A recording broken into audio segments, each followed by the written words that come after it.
ये किसने कहा आपसे आंधी के साथ हूं? ये किसने कहा आपसे आंधी के साथ हूं? मैं गोडसे के दौर में गांधी के साथ हूं। इस राष्ट्रीय अधिवेशन में पूरे भारत के एक एक छोर से, एक एक राज्य से आए हुए कांग्रेस पार्टी के जो तमाम सदस्य यहां पर उपस्थित हैं, मैं आपकी ऊर्जा को सलाम करता हूं और मैं आज जो प्रस्ताव पेश हुआ है उस पर बात करने के लिए आपके बीच में खड़ा हूं। एक ऐसा मुश्किल दौर है जब सत्ता में बैठे हुए सत्ताधीशों ने नफरत को अपना परमानेंट हथियार बना लिया हो। ऐसे समय में कांग्रेस पार्टी देश के हर कोने में जा करके मोहब्बत की बात कर रही है, प्यार की बात कर रही है। और इस जो कार्यक्रम का नाम है वो न्याय पथ है।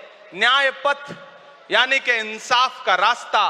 और उस इंसाफ के रास्ते पर अपने अतीत की विरासत को संभाल करके, संजो करके लेके चलता हुआ एक ऐसा न्याय का योद्धा जिसका नाम राहुल गांधी है, जो हम सब के लिए प्रेरणा का स्रोत है। मैं गुजरात में खड़ा हूं, जो महात्मा गांधी का गुजरात है, जो सरदार वल्लभ भाई पटेल का गुजरात है। तो मैं इस गुजरात में खड़ा होकर के अपने अतीत और अपने वर्तमान को मिलाता हूं तो मैं ये महसूस करता हूं और फख्र से सोचता हूं कि मैं वो हूं, मैं कांग्रेस का अदना सा एक वो सिपाही हूं जिसकी जड़ें जाकर के महात्मा गांधी से मिलती हैं और जिसके कदम जाकर के राहुल गांधी से मिलते हैं। मैं सौभाग्यशाली हूं कि मैं कांग्रेस पार्टी का एक अदना सा सिपाही हूं। साथियों, मैं कोई लंबा चौड़ा भाषण करने के लिए नहीं खड़ा हूं, बस आपसे यह कहना चाहता हूं, ये जो न्याय का पथ है, हम सब इस न्याय के पथ पर चलने के लिए संकल्पित हैं। हमारा समर्पण इस न्याय के पथ के लिए है, हमारा संघर्ष इस न्याय के पथ के लिए है। मेरे भाई शशि थरूर जी बोल रहे थे, सचिन पायलट जी ने बोला, हमारी बहन गेनी बहन ने बोला, उसके बाद इमरान बोल रहा है। इन चार नामों में ही आप ये पाएंगे कि उत्तर से लेकर के, दक्षिण से लेकर के, गुजरात से लेकर उत्तर प्रदेश तक कांग्रेस यही तो है। कांग्रेस यही तो है, देश को समेटने और एकजुट करने का नाम कांग्रेस है।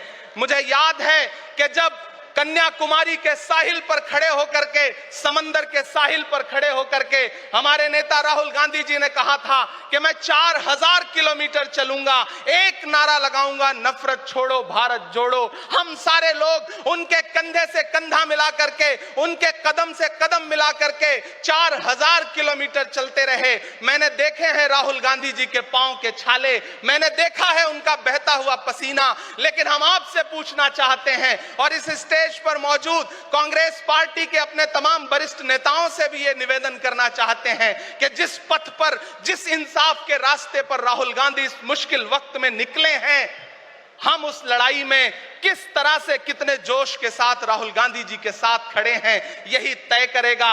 राहुल जी ने कहा है कि अगला निशाना, अगली जीत, अगला राज्य जहां कांग्रेस पार्टी जीतेगी वो गुजरात होगा। तो याद रखिए कि हार तब होती है जब ठान लिया जाता है, हार तब होती है जब मान लिया जाता है, जीत तब होती है जब ठान लिया जाता है। अगर हमने ठान लिया कि जहां से आज सत्ता के शीर्ष पर बैठे हुए लोग नफरत परोसने का काम कर रहे हैं, असमानता का काम कर रहे हैं, संस्थाओं को कुचलने का काम कर रहे हैं, उनके खिलाफ अगर हमने उन्हीं जड़ों में जाकर के मेहनत की, हिम्मत दिखाई, तो मुझे पूरा यकीन है कि जिस तरह अंग्रेजों के खिलाफ लड़ते हुए कांग्रेस पार्टी ने इस देश को स्वतंत्रता संग्राम के जरिए आजादी दिलाई थी, तो यह लड़ाई भी उस स्वतंत्रता संग्राम से कम नहीं है। उस लड़ाई का नेतृत्व महात्मा गांधी जी कर रहे थे, तो इस लड़ाई का नेतृत्व राहुल गांधी जी कर रहे हैं और हम सारे लोग राहुल गांधी जी के साथ खड़े हैं।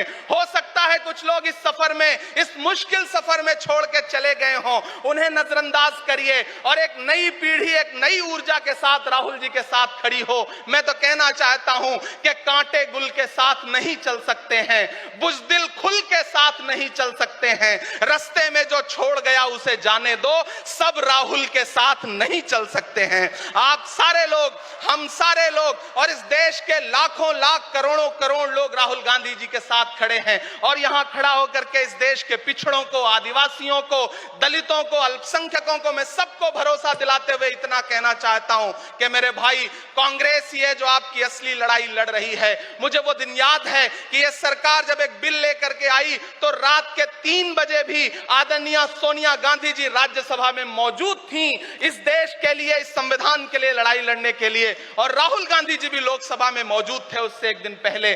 जिस संजीदगी के साथ वो लड़ाई लड़ रहे हैं, हम सारे लोग उनके साथ खड़े हैं। और मैं ज्यादा भाषण नहीं करूंगा, जाते जाते बस आपसे इतना कह के जाना चाहता हूं साथियों कि यह न्याय का पथ और एक छोटी सी कविता, और उस कविता का जो शीर्षक है, उस कविता का जो हीरो है वो मंच पे मौजूद है। मैं चाहता हूं पीछे तक एक बार दोनों हाथ उठा करके तालियां बजाएं। मैं अगले 1 मिनट के कविता सुना करके यहां से आपसे विदा लूंगा। कन्याकुमारी से जो सफर शुरू हुआ था वो अहमदाबाद तक लगातार जारी है और आगे भी जारी रहेगा। और कल ही राहुल जी परसों बिहार से लौटे हैं, तब यह कविता मैं सुनाता हूं कि उदास मौसम बदल रहा है, उदास मौसम बदल रहा है, धुएं का पर्वत पिघल रहा है, दिलों में लावा उबल रहा है। सुबह सुबह जब हुजूम लेकर सफर पे निकले तो यूं लगे है कि जैसे सूरज निकल रहा है। वो चल रहा है, वो चल रहा है। वो कह रहा है कि नफरतों से जो दिल है टूटे मैं जोड़ दूंगा। एक नारा नफरत छोड़ो भारत जोड़ो, एक नारा नफरत के बाजार में मोहब्बत की दुकान खोल ली है। वो कह रहा है कि नफरतों से जो दिल है टूटे मैं जोड़ दूंगा। वो कह रहा है हर एक दरिया, हर एक तूफान को मोड़ दूंगा। सुनो सितमगर, न समझो डर कर मैं अपने लोगों को छोड़ दूंगा। सितम की गर्दन मरोड़ दूंगा। सितमगरों की हर एक ख्वाहिश, हर एक साजिश कुचल रहा है। वो चल रहा है, वो चल रहा है। अंतिम पंक्तियां पढ़ता हूं कि जमाने भर की तमाम माओं ने हाथ उठाकर दुआएं दी हैं। जमाने भर की तमाम माओं ने हाथ उठाकर दुआएं दी हैं। तमाम बच्चों ने इस तपस्वी का माथा चूमा, बलाएं ली हैं। जो नफरतों का जहर भरा है, ये बन के शंकर निगल रहा है। वो चल रहा है, वो चल रहा है। मोहब्बतों की किताब लेकर, लबों पे अपने गुलाब लेकर, मोहब्बतों की किताब लेकर, लबों पे अपने गुलाब लेकर, सुनहरे रंगों का ख्वाब लेकर वो आया है इंकलाब लेकर। बलाएं रास्ता बदल रही हैं, फजाएं खुशबू में ढल रही हैं। ये नफरतों का निजाम बदले, हिकारतों का कलाम बदले। अगर ये रहबर नहीं बदलते तो अपना लहजा अवाम बदले। अंधेरे बेचैन दिख रहे हैं, कोई जो है इस अंधेरी शब में मशाल की तरह जल रहा है। वो चल रहा है, वो चल रहा है, वो चल रहा है। बहुत बहुत आप सबको धन्यवाद दूंगा। साथियों, आपने जिस जिंदा दिली से सुना उसके लिए आपका बहुत आभार। न हम सफर न किसी हमनशी से निकलेगा, हमारे पांव का कांटा हम ही से निकलेगा। वतन की रेत मुझे एड़ियां रगड़ने दे, मुझे यकीन है पानी यहीं से निकलेगा। बहुत बहुत शुक्रिया।